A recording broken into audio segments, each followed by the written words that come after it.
Hi, it's day 4 of the October YouTube Pagan Vlog Challenge. I think I have it right this time.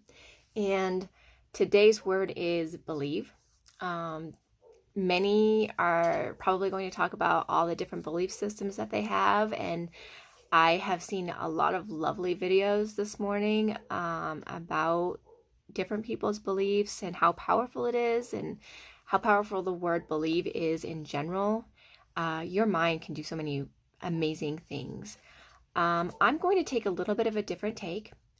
October, as I'm learning, is gearing up towards, the thinning of the veil, and October 31st is, between October 31st and November 7th, I think, is when it's supposed to be like the thinnest.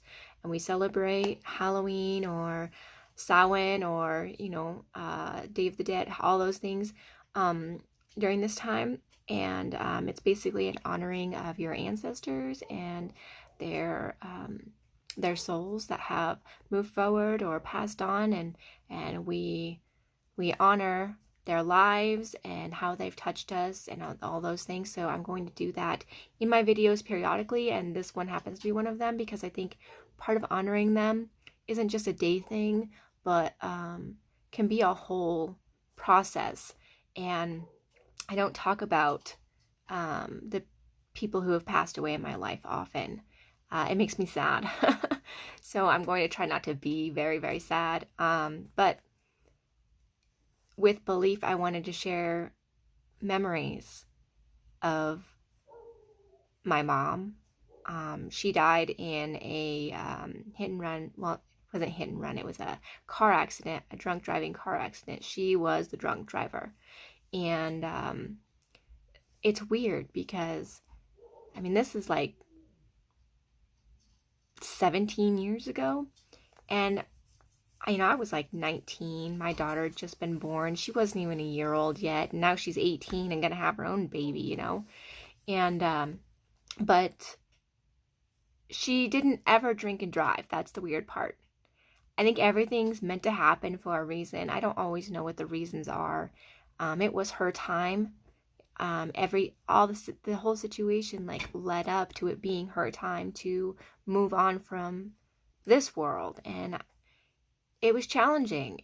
You're 19 and you're expecting your mother to be there for the rest of your life, or what you think as a 19-year-old is the rest of your life, and you're expecting that she'll be there when uh, you and your husband get divorced, or you have your second child, or you find out that you have to have a hysterectomy. All of these things that you don't ever expect that a parent isn't there for. She just wasn't, and that was really hard for me. So I learned a lot on my own, and I went through a lot on my own.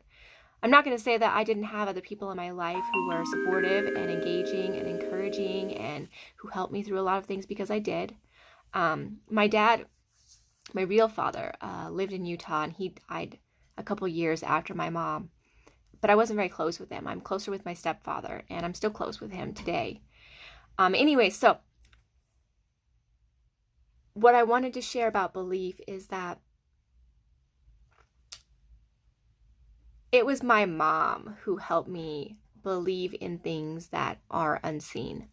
And not just because she was Lutheran or Christian or had this faith in God, but because she made things different.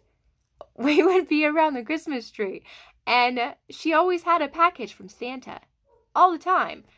Us kids, like when you're a kid and you realize Santa isn't real per se, it's almost as if part of your childhood just disappears, right? My mom didn't want that for us, so she always had, one present from Santa. And she wouldn't give it to us unless we believed in Santa, which was crazy. At the time, we thought she was just, crazy, I guess. But as an adult, as a mom, looking back on that, it was the most brilliant thing ever. She kept that belief alive in us through her, and she didn't do that with just Santa. She did it with lots of different things, and that memory is really, it didn't come to me until today. Like, I forgot about it because I suppressed so much about her, and because it's painful. And it's amazing the things that I'm remembering now that I'm willing to allow myself to remember them. And I want to honor her in remembering these memories and pass it on. So even though I didn't remember how my mom shaped the belief system that I have in the supernatural, I guess, or the things that other people don't want to believe in, I did pass it on to my girls. They were second, third grade, and I mean they're mostly grown now, but they remembered this. They remember this time that I did something that made them believe, that made them see something that they didn't think existed. And they ended up getting the chicken pox. I ended up getting it after them because I didn't realize I'd never had the chicken pox. But before I actually got it, they had it, and I felt so awful for them, right? Well, I had a friend. I believe in the fairies, okay? I want to put that out there. I love the fae. I love the fairies, and I love the idea of them, the mischievousness of them, the playfulness of them. I adore fairies, and I adore the fantasy aspect of them and the magical aspect of them, and I believe in them like wholeheartedly because I want to, because I choose to, because that is something that makes me utterly happy. And I wanted to share that with my girls. So my friend dropped off my girls' favorite thing to play with. Like my youngest, it was Play-Doh, and my oldest, she liked books or something like that. I don't remember the exact thing that she was playing with at the time. But the first day, it was Jasmine, my oldest, and he dropped off a present for her with a note from the fairies. And then he did Kayla with the Play-Doh the next day. But he rang the doorbell and ran. I was at home with the girls, so they knew it wasn't me. And this note was like printed out in like fairy writing and stuff like that and sprinkled with glitter. And it told them that the fairies were watching out for them and wanted them to be safe and just wanted to make them happy and give them something to smile about. And they knew what their favorite toys were, so they got them their favorite toy. And my girl's face just lit up. Like, lit up. To this day, my youngest, Kayla, the one who likes Play-Doh, she tells me, Mom, I'll always remember the fairies bringing me my gift when I was feeling sick. She goes, I don't remember why I was sick. I just remember they brought me something because they wanted me to feel better. And she's going on 16, so this is like something that just thrills me to no end. So I think belief is powerful in how we shape it, how we choose to believe.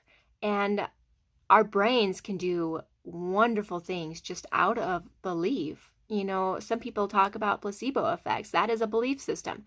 Some people talk about science. Again, a belief system. If you don't believe something will work, it's less likely to work, even if it's proven to work, because you're fighting against it. And if you want to believe in something being real, the first step is to just choose that it is. When my girls were little and asked me, Mom, is Santa real? And I said, for some people, Santa's not real, because he's not for some people. But for me, he is. And he is because my mother made him real for me. She helped me see that I could believe in something if I couldn't see it. I could believe in something if somebody else told me that it wasn't real. I could still believe in it if I want to. And that is where my heart is that if I want to believe in something, I'm going to, and I'm going to do it with my whole heart, because there's no other way to do it. And I want them to see that in me. I want them to know that. I want them to share that with my grandbabies. And I'm going to share it with my grandbabies. And I hope that in the future, I can bring more of my mother's memories to my children, because it's always been really hard for me to do. And so that's going to be one of my goals this month is to really draw that in and look back and bring Mom's memories back in and share them with my kids, and believe that she passed on for a reason. She's in a better place. Believe that I can help my girls see better, more than what they see now. Believe that I can do better for myself, that I can look back towards my mother as an ancestor, towards the things that have happened in my life, and believe that she's watched out over me regardless of how I feel about it, and like the anger that I had to deal with and that kind of thing. So I hope that I can, I guess, bring that out in myself. And while I want to believe that I can, it's a very hard, difficult thing to do.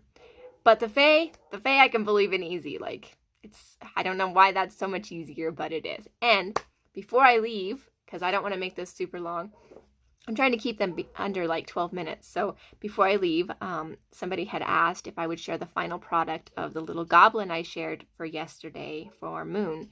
And I have him finished. I painted him all up, and he is just the cutest little thing. I don't want to sell him. I want to keep him so bad. Here he is. Isn't he adorable? Oh my goodness. And his tooth is getting to me so bad. All right. But yeah, he turned out really cute. I am not much of a painter, by the way. Like you would see this and you would think, oh yeah, she could paint, but I really can't. This took me forever to do, and I am not good at doing detailed painting. I can't see very well. And I'm half blind out of this eye. And so getting painting right is a chore. It's a real chore. I prefer to work with chalk. Crazily enough, I prefer to work with chalk. But anyways, so I hope you guys have a wonderful October 4th. Believe in something today. I don't care what it is. Believe in something and tell me what it is in the comments. I want to hear it. I want to know one thing that you believe in. And if it's fairies, awesome. If it's God, awesome. If it's ghosts, awesome. Just whatever it is that you feel strongly about, one thing that you believe in, tell me in the comments. I'd love to hear it. And thanks so much for watching.